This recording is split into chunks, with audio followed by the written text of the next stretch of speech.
isso aí que eu estava falando, era para isso que eu estava prestando atenção. É 39 do capítulo 22 de Lucas. Jesus saiu e, como de costume, foi para o Monte das Oliveiras. E os seus discípulos o seguiram. Quando chegou ao lugar, disse-lhes: orai para que não entreis em tentação. Apartou-se dele cerca de 1 tiro de pedra, e pondo-se de joelhos, orava, dizendo: Pai, se queres, passa de mim este cálice.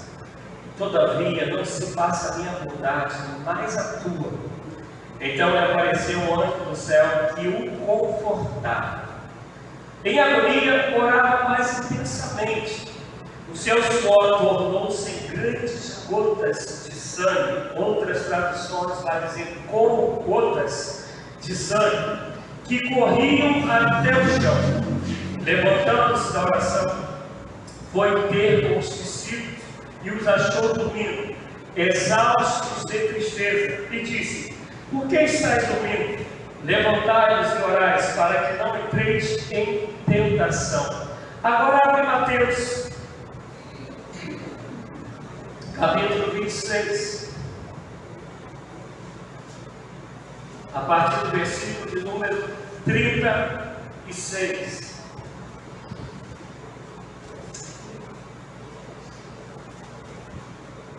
Amém? Então, misericórdia, né? Tem os barulhinhos ainda de folhas. Graças a Deus, ainda tem gente que tem Bíblia de papel, né? Bíblia impressa.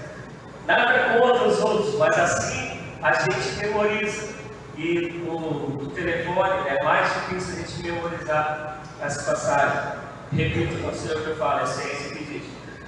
Então Jesus foi com eles a um lugar chamado Getsêmani e disse a seus discípulos: assentai-vos aqui enquanto vou além orar. Levando consigo a Pedro e os 2 filhos de Zebedeu, começou a entristecer-se e a angustiar-se muito. Então lhes disse: a minha alma está cheia de tristeza até a morte. Ficai aqui e velai comigo. Indo um pouco diante, prostrou-se, e sobre o rosto, grava isso, prostrou-se sobre o rosto, orando e dizendo: meu Pai, se possível, passe de mim este cálice. Todavia, não seja como eu quero, mas como tu queres. Voltando para os seus discípulos, achou-os dormindo e perguntou a Pedro: então, nem uma hora pudestes vigiar comigo? Vigiai e orai para que não entreis em tentação. Na verdade, o espírito está pronto, mas a carne é fraca. Indo segunda vez, orou dizendo: meu Pai, se este cálice não pode passar de mim, sem que eu beba, faça-se a tua vontade. E voltando-se, achou-os outra vez dormindo, porque os seus olhos estavam pesados. Deixando-os de novo, foi orar pela terceira vez, dizendo as mesmas palavras. Então voltou para os discípulos e lhes disse: ainda dormis e repousais? Olhai, é chegada a hora, e o Filho do Homem será entregue nas mãos de pecadores. Levantai-vos, partamos, veja, o traidor se aproxima. Senhor, como eu desejo ser um canal de bênção, como eu desejo que a tua palavra, permeada pela presença e a unção do teu Santo Espírito, adentre em cada coração, em cada mente, transformando-nos segundo o teu propósito, segundo o seu desejo, levantando-nos como igreja forte, guerreira, cheia de fé, fazendo com que o teu nome seja glorificado em nossas vidas, a fim de que não vivamos mais para nós mesmos, mas vivamos para ti, entendendo que só vivemos para ti quando vivemos para o nosso próximo. Faça com que isso seja uma realidade, em nome de Jesus. Amém. Podeis tomar assento. Amados, essas passagens que nós lemos em Mateus e Lucas, nós vamos encontrá-las de novo em Marcos e em João. Todos os 4 evangelhos, tanto os 3 que nós chamamos de sinópticos, que é Mateus, Marcos e Lucas, é sinópticos, aqueles que têm a mesma visão, que olham da mesma maneira, como também de João, nós vamos encontrar os 4 quatro relatando essa passagem. E se os quatro relatam essa passagem, é porque, obviamente, ela é de suma importância, não que as outras não sejam, mas nós vamos encontrar passagens que tem no escritor e não tem no outro, mas essa aqui os três falam dela, cada um segundo a sua maneira, cada um segundo o alvo que eles têm. E aqui na escola dominical nós aprendemos que cada escritor escreveu para um público diferente. Mateus escreveu para os judeus, Lucas já escreveu para os gregos, Marcos escreveu para os gregos, mas também para os romanos, o pessoal com pensamento hebraico. A de João ela é chamada universal. Então, segundo cada povo direcionado, há uma maneira de se escrever. Por isso que em Mateus a gente não encontra a palavra Deus. Por quê? Porque os judeus não escrevem Deus. Então Mateus ele queria que o povo lesse a Bíblia, aquilo que ele entendia como palavra que ele estava escrevendo. Se o povo judeu encontrasse ali Deus, eles iam repudiar a leitura e obviamente não a leriam. Então a gente vai encontrar muito em Mateus, reino dos céus. E a gente já encontra em Marcos o reino de Deus. Isso é para que a gente entenda que quando os quatro escrevem algo, é porque é a Bíblia escrevendo para povos diferentes, grupos diferentes, é porque é algo que é de suma importância. E esse momento é o momento que a gente chama da aflição de Jesus, as angústias de Jesus, as dores de Jesus. E eu fico assim, embasbacado, perplexo, como a Bíblia, ela mostra que Jesus é Deus, mas ao mesmo tempo mostra que Jesus era homem. Era de fato Deus feito homem. Era Jesus homem e era o Cristo o Messias, o ungido, numa mesma pessoa, Deus e homem, Deus encarnado. Porque se ele fosse somente Deus, ele não estaria sofrendo essa angústia. É por isso que Paulo depois vai dizer, o escritor dos Hebreus também diz isso, que ele foi experimentado em todas as dores. Então ele sabe quais as dores, as angústias, as aflições que nós vivemos. E o que eu quero falar é justamente sobre isso, aflições. Todos conhecem o que João disse, né? No mundo tereis aflições, mas tem de bom ânimo. Nós, cristãos, nós seres humanos, jamais devemos ser masoquistas, isto é, querer que tenhamos aflições. Vamos orar dizendo, Senhor, que venha perseguição sobre mim, que eu fique muito doente. Quem quer isso? Ninguém. Mas a gente não querer não orar não significa que ela não vai acontecer, porque as aflições ela vem para todos. Agora, não é porque ela veio que Deus deixou de estar presente. Não é porque ela veio que a nossa fé está menor. Não é porque ela veio que Deus ele diminuiu em amor, em graça e misericórdia sobre nós. Porque uma das coisas que nós mais pensamos, o que mais é dito hoje, é que se tu estás passando por uma situação muito adversa, é porque tu estás em pecado. Então o pecado de Cristo deve ter sido muito grande, né?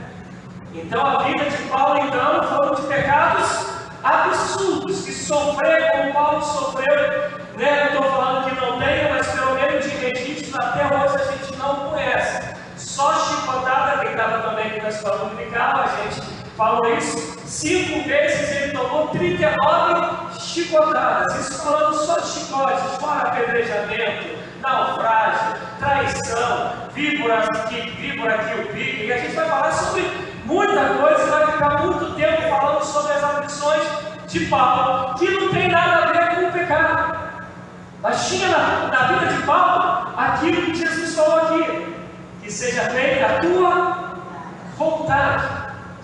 Quão difícil é para nós vermos Deus em meio às angústias. Quão difícil é para nós vermos Deus em meio às aflições. Tem sido pintado nos últimos pelo menos 15 anos um Deus que ele é um super protetor, os filhos de tomar o pão, quer livrar o filho de andar descalço, quer livrar o filho de ser magoado. Aí depois a criança está com 40 anos, criança ainda, porque não cresceu, nada não amadureceu, nada não aprendeu, nada não experimentou, nada. Eu não sei, né, quantos aqui gostam de fazer esporte, de praticar esporte. Eu tenho toda uma vida jogando futebol e desde sempre eu sou obrigado, sempre fui obrigado a fazer atividade física. Isso ficou dentro de mim. Eu odeio musculação. Não é que eu não gosto, não. Eu odeio musculação. E eu sou obrigado a fazer musculação. Eu fraturei a coluna em 2001 na polícia. Pois, né? Cadê o Raz? Raz lá, né? Raz viu meus exames. Com o passar do tempo, comeu a cabeça do meu fêmur do lado esquerdo. E aí, como dizem meus filhos, quando você vive andando, eu estou raso e estou fundo, né? E por causa disso, eu sou obrigado a fortalecer do meu quadril para baixo para a vida toda, a fim de que, segundo o nosso amado fisioterapeuta lá, ele corroborou, o médico já disse, para que eu não tenha que operar, para que eu consiga ter uma vida de qualidade e sem operar. Por que eu estou dizendo isso? Quem faz musculação, quem pratica musculação, quando você vai fazer um esforço, você vai fazer um exercício, esse exercício ele fere o teu músculo, ele fere as suas fibras. Ele tem que feri-la para quando ela vai ser curada lá dentro, ela possa vir mais forte, fazer teu músculo crescer, ficar mais ou menos do tamanho lá do cabelo, tá vendo? Do tamanho do cabelo assim, mais ou menos, para fazer teu músculo crescer. Todo crescimento, ele é gerado com dor. Ele é gerado com dificuldade. O Luciano não está aqui, mas tem fisioterapeuta ali, não sei se tem outro alguém na área da saúde. Tem criança que tem dores no crescimento. Dói joelho, dói tornozelo, dói coluna, e chega lá no médico não é nada, é só porque está crescendo. O interessante é que a gente vê, e eu vou repetir isso aqui durante muito tempo, vocês vão me ouvir repetir também, bater essa mesma tecla. A gente vê um número tão grande de títulos cristãos e vê gente tão menino na fé, tão criança, que Paulo tivesse aqui e escrever de novo: eu tenho que tratá-los com leite. Já era tempo, está escrito lá, talvez que todos os hebreus vai dizer a mesma coisa. Já era tempo de vocês comerem um mocotó, de vocês comerem uma feijoada, comerem uma buchada, aleluia. Mas eu tenho que ficar dando leitinho a vocês, e com esse tempo todo, vocês não saíram do jardim de infância espiritual. Porque a gente não quer passar pelas atribulações da vida. A gente não quer passar pelas aflições da vida. Repito, ninguém vai orar pedindo isso. Mas a gente precisa entender que isso faz parte da vida. E não só da vida, isso faz parte do crescimento. Quando a gente mais ora? É quando tudo vai bem ou quando tudo vai mal? Quando tudo vai mal. Quando a gente lembra de jejuar? Quando você jogou lá na Cena Santa e ganhou na Cena Santa? Não, né? Você não ora quando tudo está bem. Você não ora quando tudo está maravilhoso. Você vai falar assim: vou jejuar em gratidão a Deus. Vou fazer um jejum de uma semana, aleluia, porque está tudo muito bem. Nada, você vai comer pra caramba, porque tudo vai bem. Agora o negócio apertou. Senhor, eu preciso de vitória.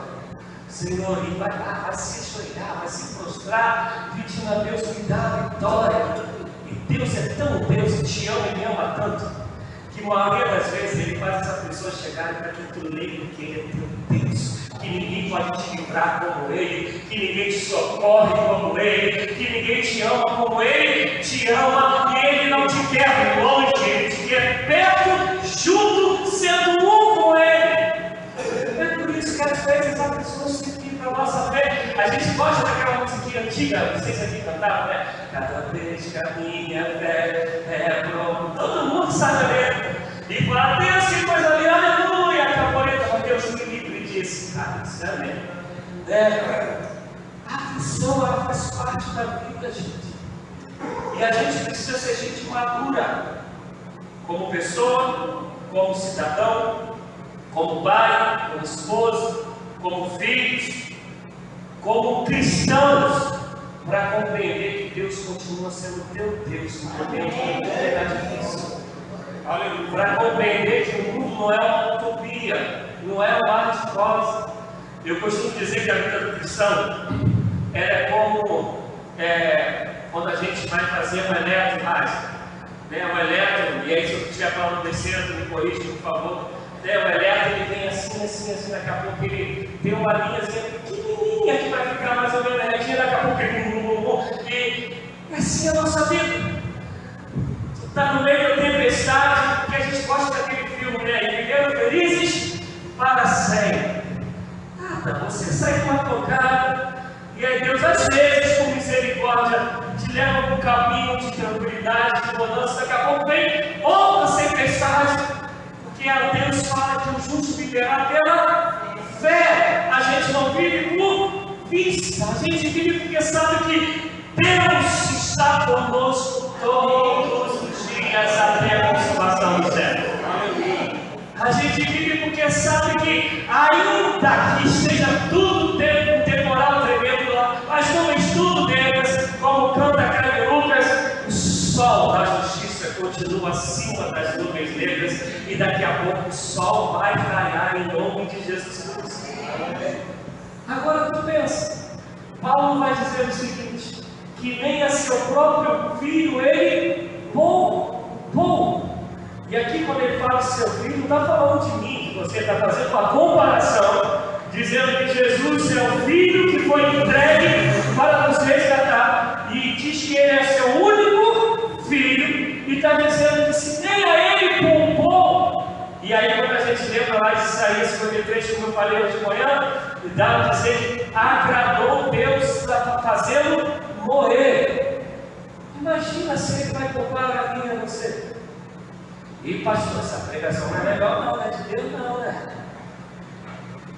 Gente, me mostra um da Bíblia. Fiel a Deus até o final, que não passou pelas aflições da Bíblia. Me mostra um, e eu paro de pregar, a gente dá benção, nem tem jeito, a gente vai embora. Só um. Não tem. Sabe por que não tem? A primeira coisa é porque João falou que o mundo jaz no maligno. Como eu preguei de manhã, Jesus falou que esse reino ele não é visível, esse reino não é geográfico, esse reino não é uma nação física. Ele diz que esse reino está em nós. E aí Pedro, Paulo vai dizer, o salmista vai dizer que nós não somos aqui, nós somos peregrinos em terra estranha. E que esse mundo é mau, é um mundo caído. Mas ele está dizendo que a gente está aqui para resplandecer a luz de Cristo para esse mundo caído, para esse mundo que está em trevas. E toda vez que isso acontecer, que a luz resplandecer, as trevas vão se levantar. Porque se não acontecer, está algo errado na tua vida. Na tua vida com Cristo está algo que não está legal. Porque não tem como o adversário ficar satisfeito se a gente está caminhando para fazer a vontade de Deus, que é boa, agradável e perfeita. Agora preste atenção. Está Jesus Cristo indo para Getsemane, esse monte, ele estava acostumado, aí a Bíblia vai falar lá em Lucas, onde ele normalmente ia para orar. E Getsemane significa lugar da prensa para poder fazer azeite. Quer dizer, já tem um significado de algo que vai ser apertado, vai ser meio difícil, vai doer um pouquinho. E Jesus vai para lá para poder orar. Preste atenção nisso, a gente está no chamado mês da família. Não tinha ninguém da família de Jesus com ele no momento mais difícil da vida dele. Os 12 discípulos eram amigos dele, estavam caminhando com ele há 3 anos, e desses 12 ele pega 3 e fala, vão comigo, e ele vai orar. O que acontece com os 3? Dormem. O que eu quero te dizer, que vai ter um momento na tua vida que você já não teve, que de fato você vai se sentir sozinho. E não é sozinho porque outros te abandonaram. É sozinho porque Deus quer tratar contigo. É sozinho porque Deus tem algo diferente para te fazer entender, para te fazer crescer. Os amigos dele não deixaram de ser amigos dele. A família dele não deixou de ser a família dele. Ninguém falou, te odeio, Jesus. Não. Era o momento dele com o Pai. E você vê que a Bíblia fala que era como um tiro de pedra, mais ou menos 200 metros, 150, dependendo da tradição dos fariseus tinham. Vai falar que era essa distância, então ele estava muito próximo. E vai dizer que ele voltava e os discípulos estavam dormindo. A primeira coisa que eu quero que te entenda: há coisas que Deus vai te tratar contigo na solidão, no momento difícil. Por isso que eu amo aquele filme, né? Guerra, como é que é? Quartos de Guerra.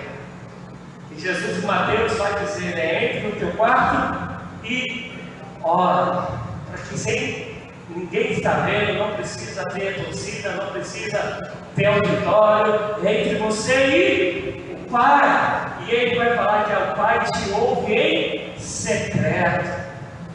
Além disso, da solidão, de algumas angústias e aflições que nós passamos e passaremos, há um segredo: oração. Gente, a Bíblia fala que Jesus orou 3 vezes. E a Bíblia vai dizer, quando a gente lê em Mateus, que ele tinha orado 1 hora. Porque ele voltou e falou, chegou para os discípulos e disse: vocês não conseguem ficar vigiando por pelo menos 1 hora. Eu não tenho medo do que eu vou falar aqui. Eu tenho a convicção que a maioria dos cristãos não oram, ou talvez nunca oraram 1 hora direta, chamado cristãos. Porque para orar 1 hora, tu tem que ter intimidade de oração.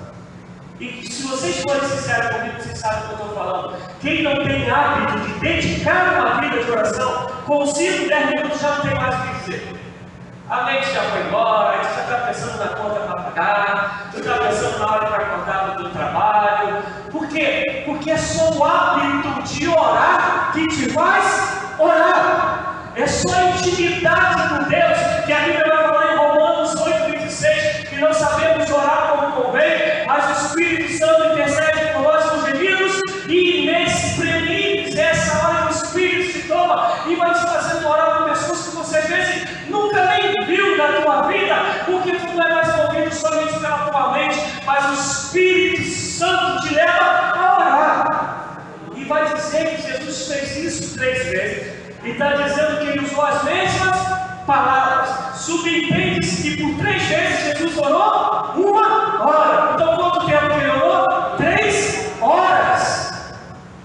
Não me responda, mas só para você ver e pensar: qual foi a última vez que você se lançou nos pés de Deus para dizer: Senhor, eu quero agora ser um intercessor, eu quero estar na brecha para clamar pelos missionários que estão no campo, para clamar por essa nação que está perdendo o rumo, para clamar pela família que está sendo deturpada, para clamar pelas injustiças que a humanidade sofre, para clamar pelos países que estão em guerra. E qual foi a última vez que a gente se lançou e falou assim: eu vou me botar na brecha e dizer: Senhor, me usa como tu queres, mas eu quero ser intercessor.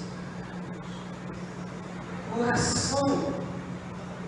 Por isso que eu falei que normalmente, porque não era o caso de Jesus, a gente vai encontrar pelo menos 40 vezes no Evangelho falando que Jesus foi orar, se retirou do deserto para orar, entrou no barco para orar, foi para o monte para poder orar. A gente vai encontrar Jesus tendo o costume de orar. Então orar 1 hora, o que é para ele? Já estava na intimidade da comunhão. Aí tu pode dizer assim: poxa, mas é Jesus. E eu preguei sobre oração aqui uns 2 semanas atrás, eu não vou repetir, falando sobre homens que oravam 2, 3, 4 horas direta para poder estar no centro da vontade de Deus. E para Jesus, esse momento, ele era tão forte, tão profundo. E aí, Hazel, me ajuda aí de novo. Aqui em Mateus, em Lucas, quando a gente está lendo, está dizendo que ele suou sangue, mas a melhor tradução é ele suou como gotas de sangue, porque eram como gotas de sangue. Por quê? Hoje a ciência diz que esse acontecimento, esse processo, se chama, vamos ver se minha mente vai me ajudar, hematitrose. É assim que se fala? Hematitrose. Que você tem que estar numa angústia muito grande. Teu físico tem que estar numa fraqueza enorme. A sua tensão tem que estar num pico muito grande. Quando isso acontece, alguns vasos nossos estouram. E aí o sangue se mistura com o suor e ele sai pelos nossos poros.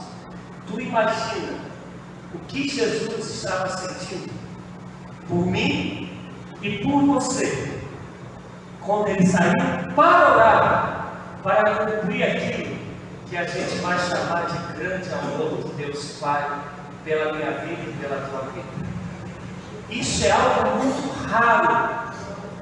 E Jesus viveu isso de tensão. Era Deus homem, era um homem Deus orando e sentindo as angústias daquilo tudo que ele ia passar, porque a Bíblia diz que todos os nossos pecados estavam sobre ele. Agora imagina o pecado de toda a humanidade em cima de Cristo, a ponto dele dizer: Deus meu, por que me desamparaste? Porque sabemos que o pecado nos afasta de Deus, e o pecado da humanidade toda estava sobre ele. Então, imagina tu sentires o peso do pecado de todo mundo. Ele sabia que ele estava para passar por isso. Agora, lembra quando eu te falei de costumes? Na época de Jesus, o costume era orar em pé. Lembra da passagem do publicano e do fariseu, se não me engano, em Lucas 17? Que os dois vão para o monte orar, e os dois estão de pé. E aí o publicano, o fariseu vai falar: Senhor, graças te dou que eu não sou como esse dito cujo. Eu estou dízimo, eu oro 3 vezes ao dia, e vai falar: eu jejuo. E aí vai dizer que o publicano, de pé, não conseguia nem levantar a cabeça aos céus, mas batia no seu peito, dizendo: Senhor, tem misericórdia de mim, que sou pecador. Eu estou dizendo essa passagem para dizer que os dois oravam de pé, que era como costume. Mas a angústia de Cristo era tão grande que Mateus diz que ele se lançou com o rosto no chão. Eu não sei se você está conseguindo acompanhar a dor antecipada que Jesus já sentiu, a aflição que envolvia a alma dele, como a mente dele devia estar nesse momento não de receio, mas humanamente falando, do meio do sofrimento que ele sabia que ia passar, como passou. E o interessante é que em Lucas já tem algo que não tem em Mateus, que vai dizer que o anjo do Senhor apareceu para consolá-lo. Preste atenção. Eu não sei, estou conhecendo o costume, ainda de São Mateus, mas o pessoal lá do Rio, ele já tem um tempo, de caminhada do Evangelho, vai saber que a gente, às vezes, o pessoal está no culto, e dependendo da denominação, do tipo de culto, quando fala assim: e Deus me mostrar o anjo, eu penso: aleluia, glória, o anjo veio trazendo a vitória na terra, tem essas coisas todas. Meu Deus, o anjo está aqui o tempo todo. A Bíblia fala que os anjos do Senhor estão ao nosso redor, está aqui até onde você vai, tem anjo. Se Deus pudesse abrir a nossa mente, nossa visão espiritual, e ver a guerra que está travada agora, a gente ia enlouquecer, porque os anjos do Senhor estão nos guardando e nos livrando, porque o adversário da nossa alma, ele quer nos destruir, ele ruge como um leão querendo nos estragar. Então o anjo está para nos guardar, nos proteger. Isso vai ser enquanto nós declararmos que Deus é o nosso Senhor, que Jesus Cristo é o nosso Salvador. Mas normalmente, quando a gente, esses costumes que a gente tem, essas crendices, se a gente está numa reunião e fala de anjo,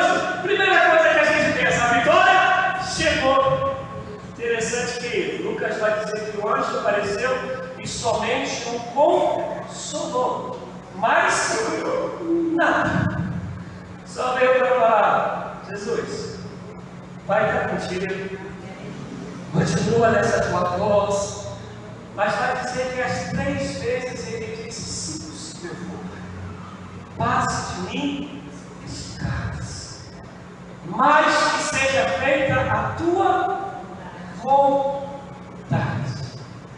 Querer viver a vontade de Deus. Isso para mim é o segredo de todo mundo que se chama cristão. Vou sair um pouco de Jesus e vou para Paulo. Quando Paulo ele vai dizer que ele vai para Jerusalém, porque veio um profeta e fala, e amarra o cinto no Paulo, e vai dizer para Paulo: quando você chegar em Jerusalém, eu vou fazer assim contigo. E aí os amigos, como aconteceu com Cristo, não queria que Paulo fosse para Jerusalém, mas Paulo fala: eu tenho que ir, porque o Senhor falou que eu tenho que ir, e que seja feita a vontade de Deus. Que a gente conhece como Paulo perdeu a sua vida em Jerusalém, quando Nero bota fogo em Roma e acusa os cristãos de terem colocado fogo em Roma, e Paulo é um dos primeiros a morrer por causa disso. É um dos primeiros a morrer.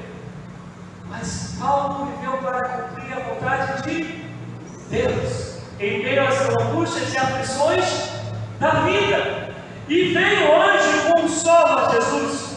E vem Jesus e ora por 3 vezes: Pai, se for possível, não me deixe passar por isso. Vai ser muita dor, muita angústia, vai ser muito sofrimento. E repito, não é só o sofrimento do chicote, não é só o sofrimento da coroa. Os nossos pecados estavam sobre ele. O castigo que nos traz a paz estava sobre ele. Como cordeiro imundo, ele foi levado a matadouro por minha causa e por tua causa. E ele não precisava, é Deus morrendo a minha e a tua morte para que vivamos a vida dele. E ele fala, ele tem toda essa liberdade do Pai de dizer: Pai, está doendo. Pai, está difícil. Eu não aguento quando eu encontro ou vou assistir e vejo esses super crentes. E eu falei isso aqui também na escola dominical, que tem uma máxima que diz que a gente não tem que perguntar para Deus o porquê, mas tem que perguntar para Deus o para quê. Aí na escola dominical, ou se foi no estudo de sexta-feira, não lembro, eu falei assim: onde que está escrito isso? Qual é a base para isso? E aí, né, ninguém soube dizer, e eu falei: então a gente não pode ler o livro de Jó. Eu não vou contar para vocês. Vocês chegam em casa e perguntam, vai ler o livro de Jó e perguntam, vai lá contar quantas vezes Jó pergunta para Deus o porquê. Porque Deus sabe quem somos. Ele conhece as nossas dores, os nossos limites, Ele conhece as nossas angústias.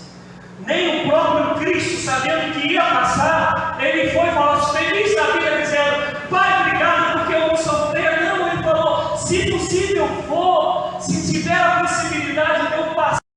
Voltou a segunda-feira, os discípulos estavam todo mundo. Na terceira ele fala: vocês têm que estar vigilantes, porque o Espírito está pronto, mas que a carne é fraca. A gente tem um perigo aí, né? Em Deus, sente de vencer em Deus, vencer no sentido de cada dia ter mais intimidade, mais comunhão com Ele. Eu não sei vocês, amado, mas quando eu olho para quem Deus é, olho para quem Ele fez na vida de Paulo, de Pedro, de Ruth, de William de Dale, de Wesley, de Charles Spurgeon, entre tantos outros, John Martin, eu vejo que Deus fez a vida desses homens. Eu olho para a minha vida, eu falo: Deus, o Senhor tem muito mais que o Senhor pode fazer em mim e através de mim, e eu quero viver isso para ser um canal de bênção, para libertar o máximo que eu puder, para pregar para o máximo de gente que o Senhor me dê a possibilidade. E parece que a gente não entendeu. A gente entra numa casinha, entra num cantinho, faz uma bolinha e fala: eu estou bem sendo cristão assim. E aí tem um adversário que está falando assim para você: ó, tomará cuidado, continue dessa maneira. Isso é tão verdade que a maioria das pessoas hoje não são cristãos para servir, não são cristãs para servir, elas são cristãos com a mentalidade de receber. E está Jesus falando para os discípulos: eu sei que o sono vem, eu sei que às vezes a preguiça vem, mas dependendo do momento, tu tem que discernir o momento. Não é hora de dormir. Ele vai ser traído. Ele falou que vai ser traído. Ele falou que vai ser crucificado. Ele vem avisando isso o tempo todo. E na hora da angústia dele, os discípulos estão dormindo. E se tu leres Mateus 19, esses mesmos discípulos viram Jesus resplandecendo, reluzente, cheio da glória, Elias de um lado, Moisés do outro. Eles sabiam quem era Jesus e o que Jesus ia passar, mas no momento que Jesus mais esperava deles, o que aconteceu com eles? Dormiram. Quantos de nós que dizemos cristãos estamos dormindo mediante tudo que a gente está vivendo em São Mateus, no Rio de Janeiro, e a gente não se coloca para poder dizer: Senhor, eu vou guerrear esta guerra. Eu não posso dormir, porque enquanto que eu brinco de ser cristão, Satanás não brinca de ser Satanás. Meu adversário não brinca de ser adversário. E eu preciso entender que há uma luta que o Senhor já me fez mais que vencedor na minha vida, mas o Senhor me chamou para poder ser um instrumento para libertar o cativo e dar vista aos cegos e anunciar o nome aceitável do Senhor. A gente perdeu isso. A gente não entendeu isso. E no meio dessa angústia toda, Jesus, sabendo tudo que ia passar, ele chega para os discípulos e fala: agora não dá mais tempo. O traidor se aproxima. Preste atenção, amados, eu vou terminar aqui. Chega uma hora que não dá mais tempo.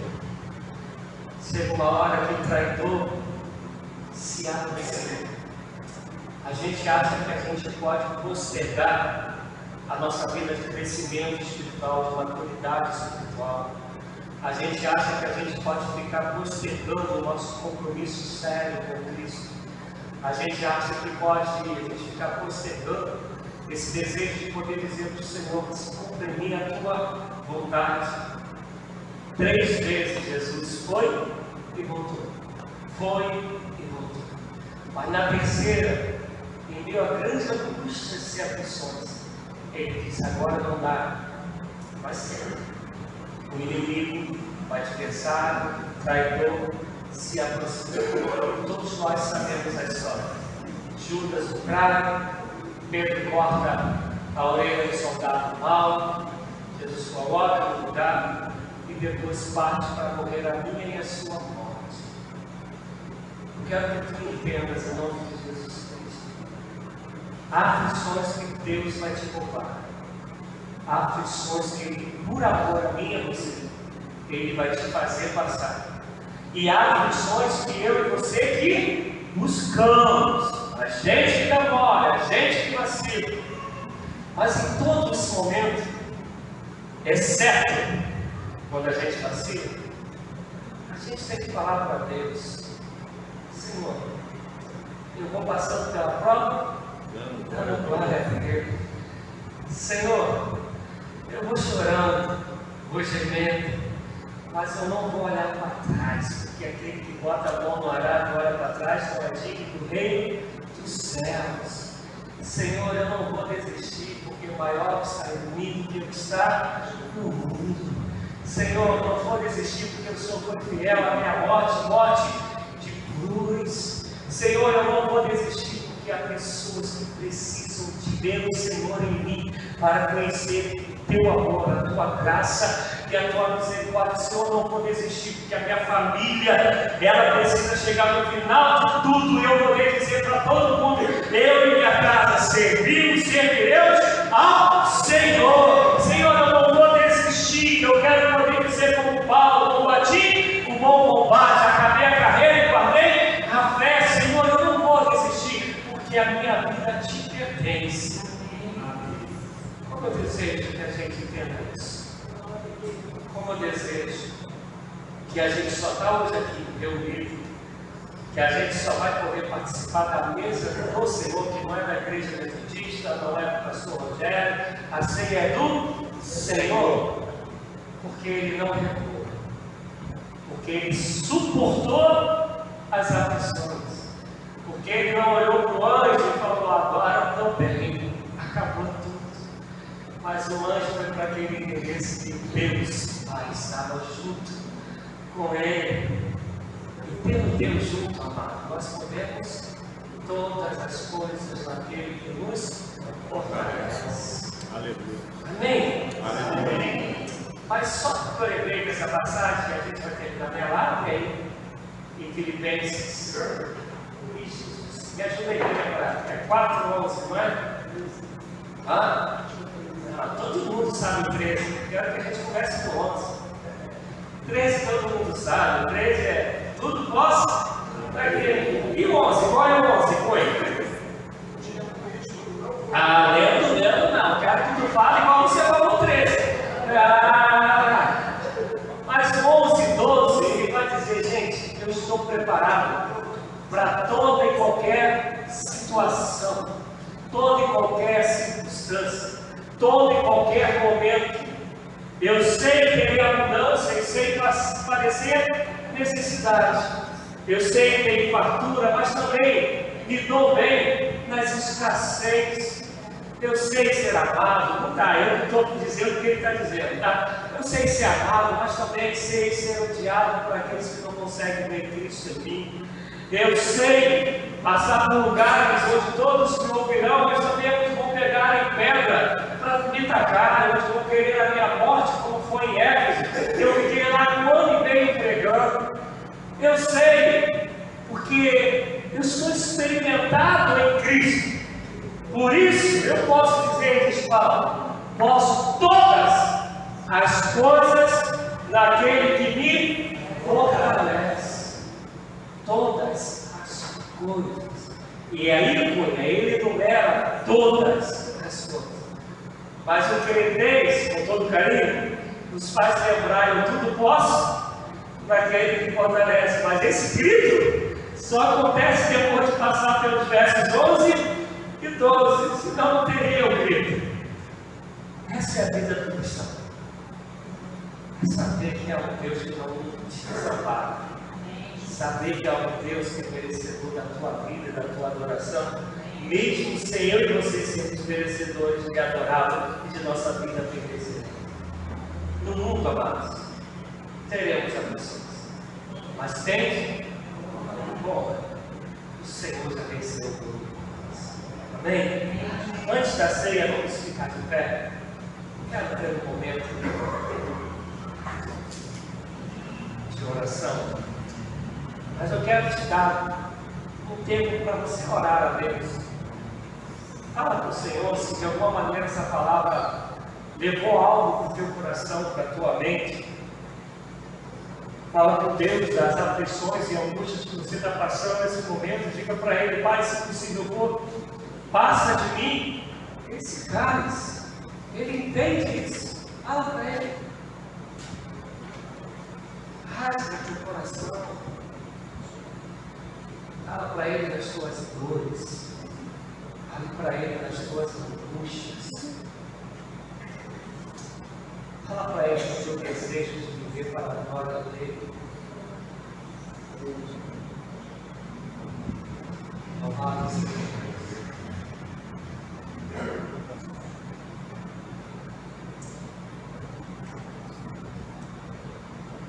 Senhor, muito obrigado porque o Senhor não nos desampara. Aleluia. Muito obrigado porque o Senhor não nos deixa sós. Muito obrigado porque as suas misericórdias se renovam a cada manhã. Muito obrigado porque o Senhor enviou o teu Espírito para habitar em nós, nos fortalecer, nos capacitar. É o dínamo, é o Espírito de poder. Muito obrigado porque o Senhor nos chama para viver no Senhor. Aleluia. E vivendo assim poderemos ser experimentados em todas as coisas. Amém. Muito obrigado, Senhor, porque o Senhor nos renova, porque que a tua palavra e a presença do teu Santo Espírito nos edifica. Muito obrigado pelas aflições, não as que nós buscamos, mas aquelas que viver tua presença sobrevieram a nós. Essas nos fazem e nos fizeram crescer, essas nos levaram junto de ti. Muito obrigado pela possibilidade que temos de orar, porque há um caminho aberto em Cristo Jesus para falarmos contigo. Muito obrigado, porque sabemos que teus ouvidos não estão agravados para que não possam ouvir, nem suas mãos estão encolhidas para que não possa nos abençoar. Muito obrigado, porque temos essa convicção. Muito obrigado, Senhor Deus, porque quando não oramos de acordo com a sua vontade, o Espírito Santo intercede por nós. Muito obrigado. Aleluia. Nós queremos dizer ao Senhor, Pai, cumpra-se em nós a tua vontade. Amém. Aleluia. Leva-nos a uma maturidade como cidadãos, como pessoas. Amém. E leva-nos a uma maturidade espiritual. Aleluia. A fim de vivermos todos os seus propósitos, a fim de realizarmos os teus projetos, em nome de Jesus Cristo. Amém. Aleluia.